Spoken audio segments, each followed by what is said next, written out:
Yes, berjumpa kembali dengan saya Pastor Toga Parlindungan Simanjuntak, KGC Jakarta.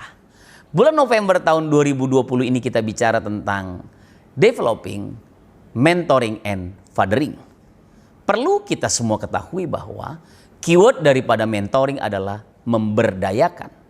Dan keyword daripada fathering ataupun pembapaan adalah koneksi ataupun hubungan.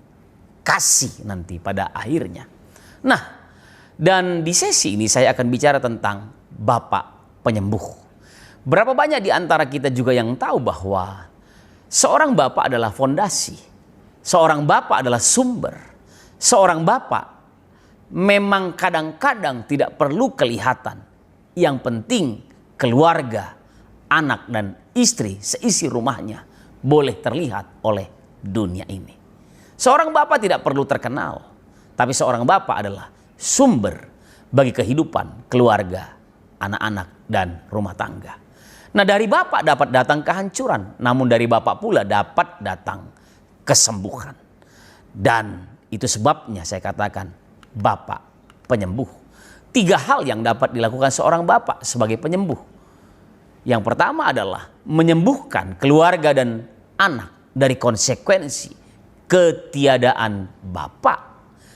Iniquity, yang artinya adalah membebaskan, melindungi, menjaga keluarga dari ketidakadilan, menjaga keluarga rumah tangga dari serangan-serangan setan, serangan-serangan musuh, serangan-serangan iblis. Maleakhi pasal 4 ayat yang ke-6 berkata, maka ia akan membuat hati bapak-bapak berbalik kepada anak-anaknya dan hati anak-anak kepada bapak-bapaknya, supaya jangan aku datang memukul bumi sehingga musnah. Menempatkan diri terlebih dahulu sebagai seorang bapak. Nanti Bapa di sorga akan membuat hati bapak-bapak berbalik kepada anak-anaknya. Dan hati anak-anak berbalik kepada bapak-bapaknya. Kata kunci ini dikatakan demikian. Supaya jangan aku datang memukul bumi sehingga musnah. Sebab ketiadaan bapak adalah kutuk dalam rumah tangga. Ketiadaan bapak adalah kutuk bagi anak-anak. Makanya kita sebagai seorang bapak, tempatkanlah dirimu sebagai bapak. Nanti Bapa di sorga akan membuat hatimu berbalik kepada anak-anakmu. Nah, ada 7 fase kehidupan yang memerlukan kehadiran seorang bapak. Fase yang pertama adalah sewaktu masa kehamilan. Fase yang kedua sewaktu masa kelahiran. Fase yang ketiga sewaktu masa kanak-kanak. Fase yang keempat sewaktu remaja. Fase yang kelima, dengar, sewaktu menikah juga seorang anak membutuhkan bapak.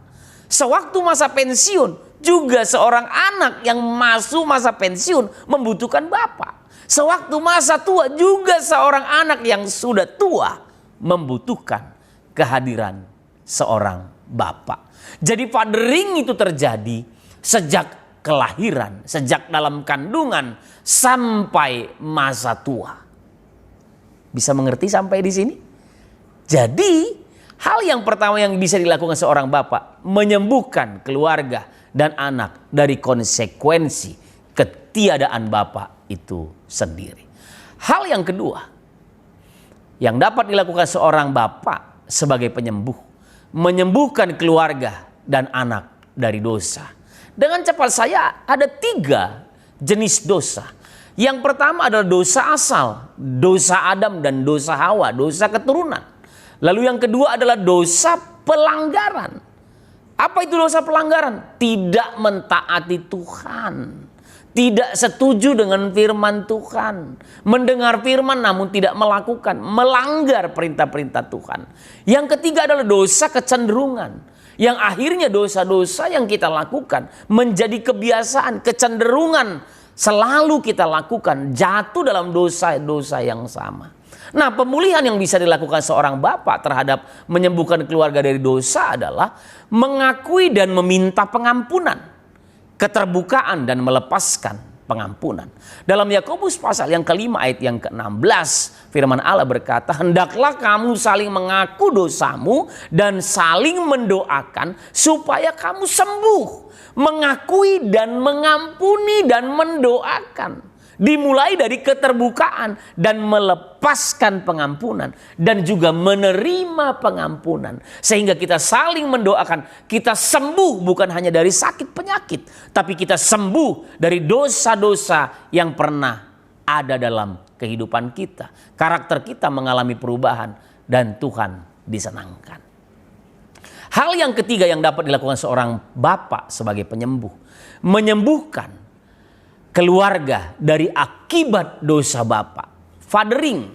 Waktu saya membapai orang banyak ataupun anak-anak rohani saya harus tahu dosa-dosa apa yang diturunkan oleh bapak jasmani mereka kepada mereka. Jadi fathering itu terjadi waktu proses fathering terjadi, maka seorang bapak harus berani juga mengakui bahwa dia dulu pernah melakukan banyak kesalahan. Nah, dan setelah hal itu terjadi, maka anak-anak rohaninya yang sedang dibapai oleh dia akan berani terbuka untuk lepas dari akibat dosa bapak jasmaninya. Nah, umumnya ini juga dialami oleh wanita. Umumnya dialami oleh istri-istri. Jadi waktu seorang pria menikah, dia harus menempatkan dirinya juga sebagai bapak untuk pasangannya. Dia harus menempatkan dirinya sebagai bapak untuk menyembuhkan pasangannya dari dosa yang mungkin diturunkan oleh bapak jasmaninya. Nah, itu sebabnya bapak adalah pemimpin atas rumah tangga. Dan ciri khas dari seorang pemimpin adalah bertanggung jawab. Bertanggung jawab dalam hal apa? Menyembuhkan anak-anaknya, menyembuhkan keluarganya dari akibat dosa bapaknya. Waktu saya memfathering seorang anak rohani, maka saya harus menyembuhkan dia dari dosa bapaknya secara jasmani. Mengaku dosa dan saling mendoakan supaya kamu sembuh. Nah, itulah saya mau katakan bahwa ada 3 hal yang perlu kita bereskan. Dan ada 3 hal yang dapat dilakukan seorang bapak sebagai penyembuh. Yang pertama, menyembuhkan keluarga dan anak dari konsekuensi ketiadaan bapak. Yang kedua, menyembuhkan keluarga dan anak dari dosa. Dan yang ketiga adalah menyembuhkan dari akibat dosa bapak. Waktu hati bapak-bapak berbalik kepada anak-anaknya dan hati anak-anak berbalik kepada bapak-bapaknya, maka berkat-berkat yang turun, bukan kutuk yang turun. Itu sebabnya hari ini siapapun kita harus siap dibapai oleh bapak rohani kita. Tuhan Yesus memberkati kita. Shalom.